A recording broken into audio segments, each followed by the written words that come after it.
bon, on t'en voudra. Ouais. Tu les trompes, surtout les 205 GTX, tu les trompes avec une G60. Pas mal cette auto. Qu'en pensez-vous?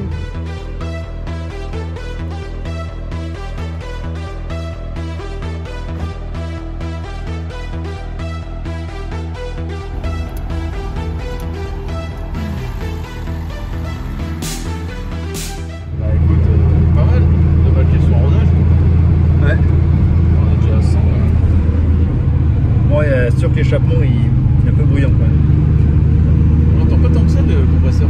Non, parce qu'il démarre assez haut quand même. Ah bon, en fait, ouais, on roule sans compresseur.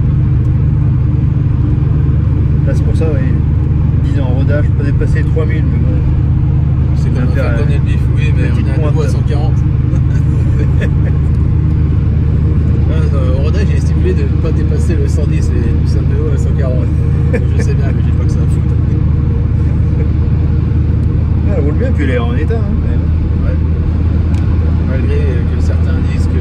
Oh, regarde, une magnifique 205 fourgonnette. Ah oui. Là, il pleut bien.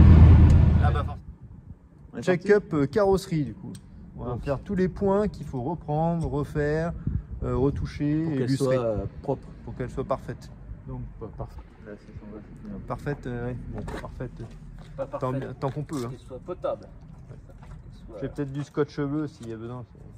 Donc, du coup, qu'est-ce qu'on a? On a le toit qui est rayé parce qu'ils ont foutu des trucs sur le toit. Donc forcément, bah, tout est rayé. Le capot, il y a une belle rayure sur le capot. À ce niveau-là, là. Ici, là, des traces de frottement. Ici, là, il y a une rayure là. Ici, on a une manque de peinture.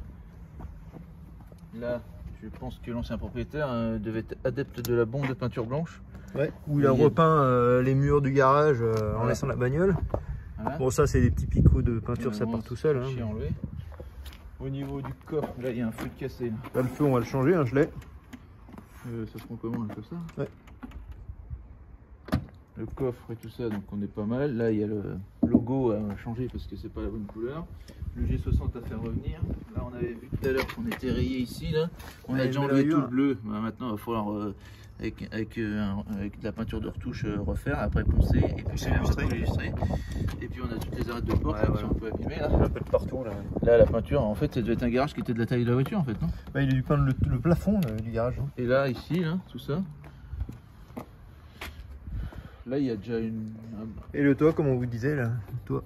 Bon là, le toit ça devrait facilement revenir. Bah, j'ai fait un essai au milieu là, vite fait avec un chiffonnet. Ouais, ça part facilement là. Ça va, c'est des rayures très superficielles mais. Voilà. T'as une coque de rétro? Ouais, et le rétro j'en ai un. Noir? Gris. Ok. Bon allez, c'est parti. On a déjà fait Très bien, tu règles les portes, c'est ça? Règle les portes parce ouais, que j'étais un peu tout déréglé. Ce qui m'énerve, c'est quand une voiture est repeinte, parce que cette voiture est repeinte. Les gens ont la fâcheuse manie de ne pas faire les réglages après. Donc là, elle est bien réglée, tu vois. Bon, il y a un tout petit décroché, je pense que je peux pas aller plus loin dans le réglage là. Mais j'ai réglé, tu sais, de l'autre côté, elle va mieux. Ah, c'est nickel. L'autre côté, elle est bien. Tu vois, on est bien dans le prolongement et tout. Tout à l'heure, on avait au moins 2 mm de faux réglage. Parce que si vous regardez tous le short qu'on a mis ce matin, là, enfin qu'on a mis vendredi matin dernier. Bah, si vous regardez pas tous. Vu que personne n'a regardé, mais si vous regardez bien le short, on voit que c'est décalé là. C'est juste pour vous inciter à regarder le short. Alors, elle a de la gueule quand même cette bagnole.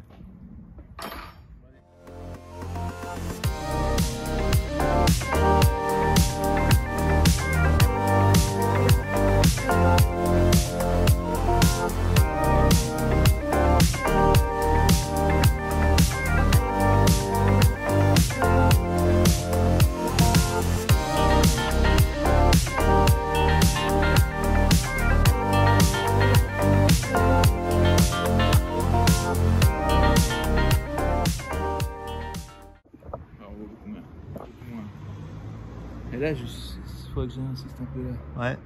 Tu veux du papier de verre là pour. Non, il n'y a pas besoin de papier de verre, je vais faire ça avec papier de toilette. Poncer là. Voilà, faut décaper pour enlever une colle à pare-brise qu'ils ont mis là. C'est tout dégueulasse là. C'est fini en chewing-gum. Bon, que Fabien fait du lustrage.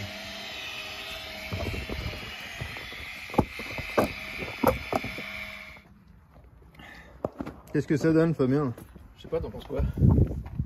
Bah, c'est quand même pas mal, hein. Bah écoute, moi j'ai envie de te C'est dire pas que, mal. tu sais ce que j'ai envie de faire, moi? Par rapport au début. Moi ça me plaît pas, parce qu'en fait il y a plein de peaux d'orange là.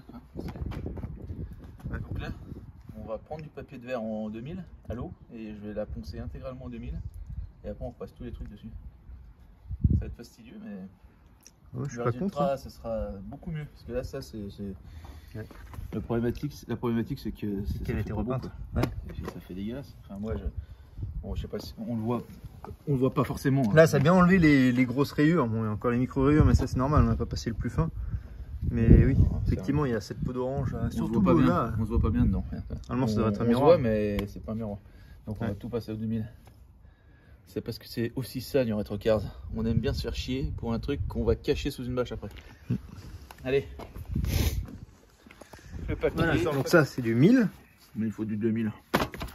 Et dedans, il y a du... ouais, c'est que du 1000, je crois. 1000 et 3000 là. Et là, il y a toutes les... Du 1500. Il y a 1005. Et là, j'ai 3000, 2000, Bah 2000. 5000. Voilà, j'ai tout.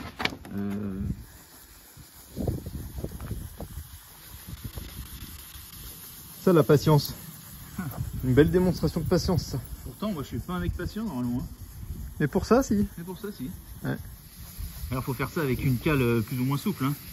Un bout de bois ça sert à rien, mais par contre faut une cale. Là la mousse ça va très bien.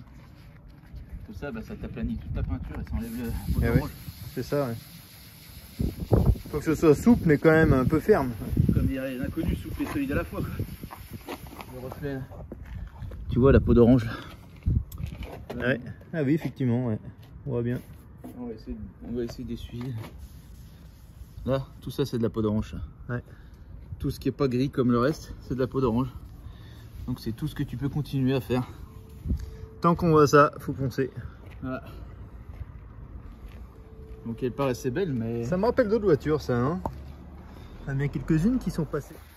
Quand on a l'habitude de le faire, le papier, au bout d'un moment, on sent qu'il fait plus le même bruit quand il frotte. Là, par exemple, là, tu vois, là j'accroche, là. Et là, ça, c'est plus le même bruit. Là. Ça, en fait, là... C'est qu'il accroche moins et qu'on est mieux. Voilà, exactement. Tu vois, là, il accroche. Hein. Et quand tu repasses une deuxième fois, il accroche beaucoup moins. Bon, après, ce sera pas audible, je pense, dans la vidéo. Mais... Oui, dans la vidéo, vous n'entendez pas. Mais... Ce qui fait du bruit, c'est quand ça accroche tous les petits picots qui sont faits par la peau d'orange. Ouais. Mais dès qu'il n'y a plus aucun picot, que c'est complètement lisse, bah, ça a tendance à faire ventouse et ça fait moins de bruit. Et oui, normalement, quand c'est bien lisse, il n'y a plus besoin de rajouter d'eau. Tu vois là, tu vois. Là, ça glisse super bien. Alors que là, j'ai en chie. Et à ton eau, elle mousse un petit peu là, parce que tu mets du liquide vaisselle. Ouais, moi je mets du liquide vaisselle. J'ai toujours mis du liquide vaisselle. Il y en a qui disent que ça sert à rien. Bon, bien sûr, il y a des gens qui diront que ce que je fais, ça sert à rien non plus. Hein. Moi, j'aime bien le faire à la main. Ceux qui font ça à la bécane, t'as tellement facilité de traverser la peinture et puis après de pas pouvoir revenir en arrière. Ouais, ça c'est à vos risques et périls après. Hein. Moi j'aime contrôler ce que je fais. C'est plus long à la main mais on maîtrise.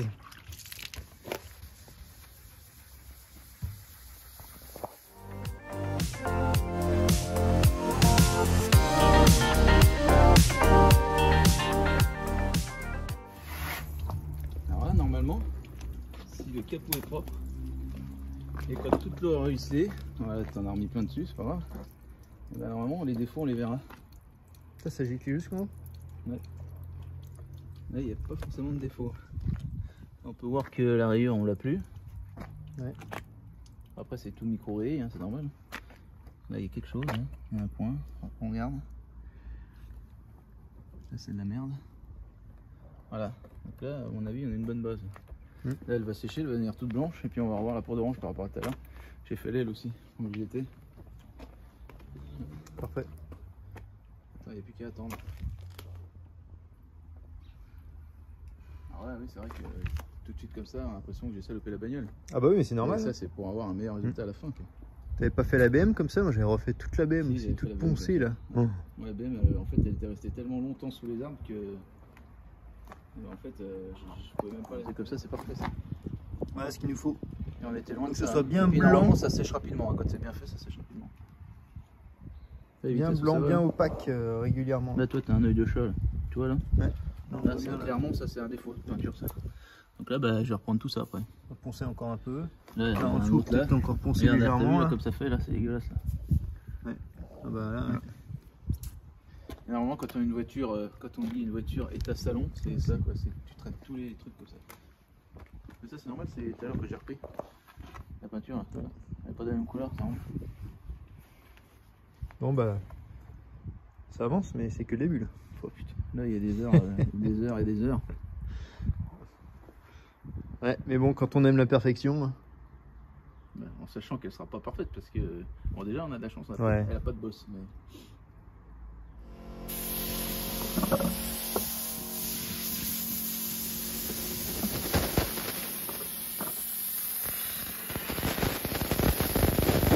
Je sèche. Il n'y a pas trop de défauts, là il y avait une rayure.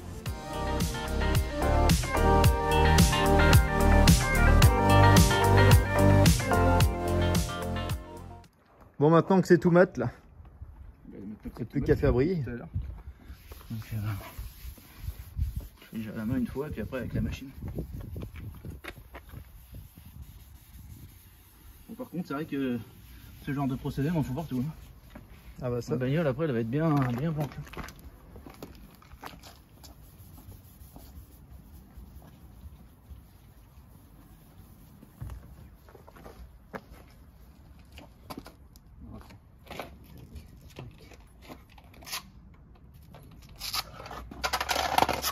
C'est des trucs.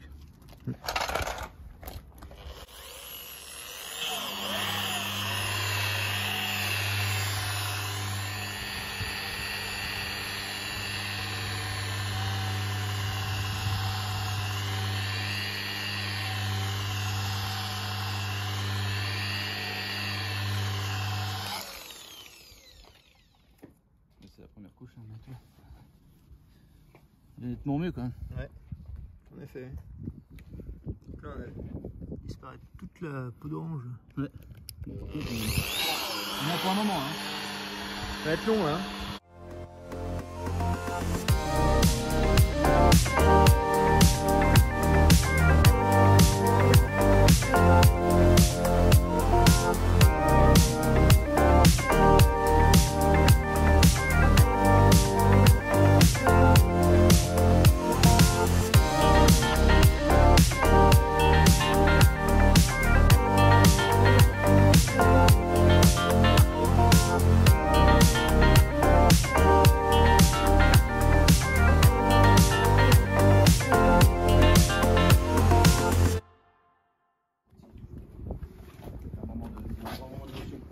Et c'est là qu'on voit que pour tous ceux qui pensent qu'on peut pas lustrer avec une lustreuse qui tourne mais uniquement avec une orbitale, bah non, ça marche avec une rotative. Hein. Ça marche même mieux.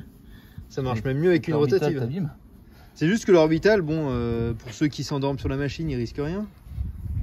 Mais si on s'endort pas sur la machine, il n'y a pas de raison que ça marche pas. Et il n'y a pas de raison de brûler la peinture surtout. Ah si, si. Mais il faut bien... Faut pas s'endormir sur la machine, c'est tout. Faut savoir faire, c'est tout. Ouais. C'est toujours pareil en fait. Hein. Faut savoir faire.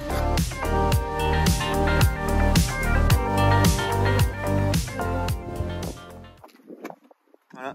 Après le premier passage avec le plus gros, hein, le fast cut.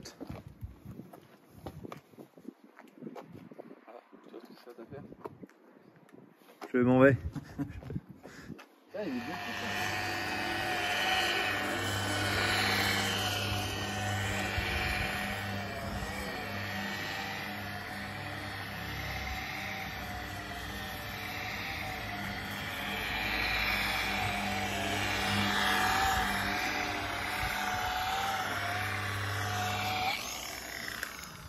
Ça commence à être du miroir ça. Et là, attends, c'est la première passe. Hein. Et là, c'est que la première passe avec le fast cut. Alors, je sais pas repasser la rayure, hein, on la voit quand même un peu, mais bon. Ouais. C'est dans l'ensemble. Ouais. Faut aller la chercher quand même. Comme dirait mon père. Celui qui a perdu sa femme, il n'en a pas à chercher là. C'est ça, exactement.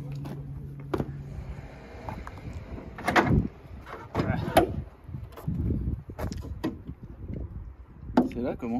Là. C'est une flèche. Voilà. Bon bah là c'est bon là. Ouais, bah, on continue. Le capot. Bon après oui, comme on dit, il y a la rayure là, mais bon celle-là. Là on est bien. Ça. Quand on commence à voir. De toute façon, il faut qu'on mette tous les autres produits. Là. Et puis il y a encore les dernières couches à faire là pour enlever les halos. Halo. Halo. Voilà. Monsieur l'ordinateur. Ça va être long, hein. Ça va être long, ouais, très long, hein, je pense. Quelle idée, c'est là-dedans. Bah quelle idée. Et maintenant, bah il n'y a plus que tout ça. Ah, il n'y a plus de podant. Hein. Ah non. Entre là, puis là. Allez, en parallèle de la carrosserie que Fabien faisait. Oh, j'en ai profité pour regarder un peu ce mécanisme de vitre qui marche plus. Bon, on voit qu'il doit être officiellement mort vu qu'il y a un joli fil de fer qui a été mis en place là pour pas que la vitre tombe. Bon bah ça tombe bien. Hein. Il semblerait que dans le stock d'NRC j'ai une porte que j'avais achetée il y a quelques temps là. Donc voilà, je viens de démonter le mécanisme de la porte, donc il n'y a plus qu'à le changer. Voilà. Et puis on aura une vitre d'avance. Et en même temps, j'ai recollé, en faisant du contre-collé avec de la colle blanche, colle à bois, j'ai recollé la garniture là, enfin le support de garniture de porte qui était fissuré et qui faisait gondoler le panneau de porte. Donc là normalement ça devrait être bon, il n'y aura plus qu'à le remonter. Vu que c'est tout démonté, je vais en profiter, je vais les décaper comme j'ai l'habitude avec mon super produit détachant tissu là, ça détache très très bien le cuir. Et bien sûr après il faudra bien le nourrir avec de l'huile de pied de bœuf. Voilà. Bon Fabien, bientôt fini là. Bon bah Pierre. Oh, grosse journée de boulot là. Je voulais partir. Ouais. C'est dommage, c'est pas fini. Elle n'est pas finie encore, mais bon je vais continuer là et puis on finit la semaine prochaine. Et la semaine prochaine. On va faire un petit montage là. Et on finira à la fin avec le changement des feux. Et la suite c'est pareil. Hein. Voilà. Allez tous. Ciao.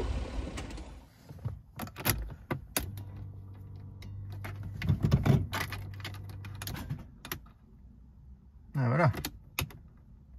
Vous voyez ce que ça fait quand on laisse le contact pendant quelques heures et qu'on laisse le plafonnier. Bon, voilà, plus de batterie, hein, logique.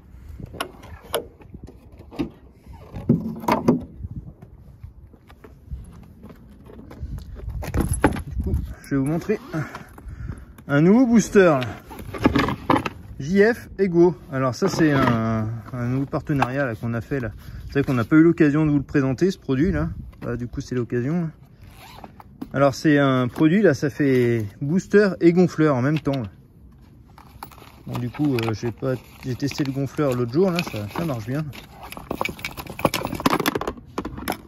Et on va pouvoir tester le booster. Alors voilà, c'est un gonfleur qui est sur batterie. Donc là on branche le booster sur ce port là. Alors c'est encore mieux que le top down qu'on a parce que là ça fait booster et gonfleur en même temps. Non, c'est là. Alors voilà, il y a un bouton ici là. Allume, donc ça marque 100%. Ça clignote un peu mais c'est normal. Alors dessus vous avez un écran numérique, mais je vous montrerai pour gonfler là, c'est assez pratique. Voilà, j'ai branché. Donc il y a juste à le brancher sur le port là et les deux prises. Bon, on va voir.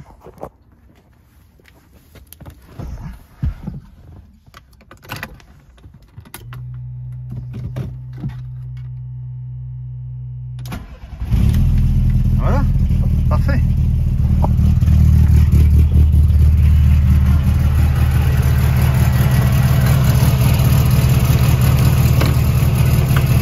Ça permet de revoir un peu le moteur là.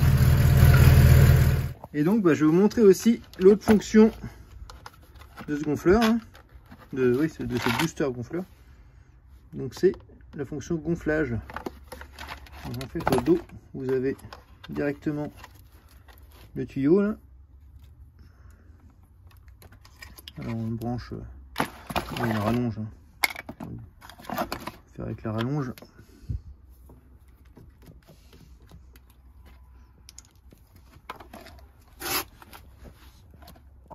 Voilà, j'ai branché la rallonge. Voilà. Et ce qui est pratique, c'est qu'il me dit à quelle pression on est. Voilà. Donc là, normalement, sur la Corrado, c'est 2,5 bars. Donc là, je mets 2,5 bars. Voilà. On peut choisir bar, PSI ou kilopascal. Bon, 2,5. Là, on a 2,3. Donc je mets sur...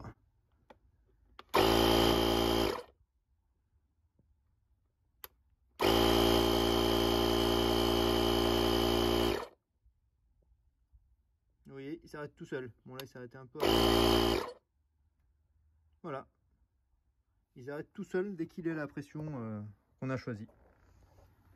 Donc, ce qui est vachement pratique, bon, là, c'est pas très utile, hein, parce que je le fais dans le garage. Mais ce qui est super pratique, c'est que, avec Fabien, vu qu'on va toujours chercher des voitures qui sont à l'autre bout de la terre, là, où il n'y a jamais rien, au milieu des champs, et que la plupart du temps les voitures n'ont pas de batterie, on avait déjà le booster, mais quand elles sont pas gonflées, plutôt que de brancher notre gonfleur sur l'allume-cigare, et là au moins on a un gonfleur qui est autonome, et ça change tout, hein. Ça change tout. Et donc là on a le système de lampe aussi, pareil. Bon, ça c'est un petit gadget, mais bon, voilà, pour bricoler, hein, quand on veut bricoler sur la bagnole le soir, là ça fait gonfleur, et en même temps on allume l'endroit où on a besoin. Voilà. Voilà pour ce joli appareil. Vous avez vu, donc ce gonfleur booster là, c'est une nouvelle collaboration donc que GF Eco là nous a contacté là directement. Ils nous ont offert 2 appareils donc pour vous les présenter. On les a essayés, hein, donc ça fonctionne vraiment très bien, c'est hyper pratique. C'est une entreprise que vous trouvez sur internet là, qui vendent uniquement des boosters gonfleurs, hein. C'est leur spécialité là. On met dans la vidéo en description, vous aurez le lien de l'appareil et un code de remise qui vous permettra d'avoir 20% de remise sur toute la gamme de GFco. Donc il y a des 4000 ampères comme celui-là, c'est le plus puissant.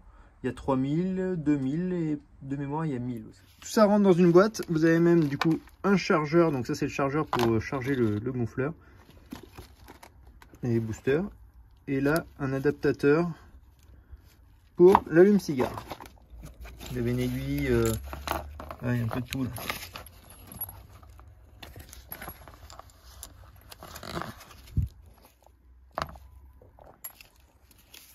Et tout ça rentre dans une petite boîte.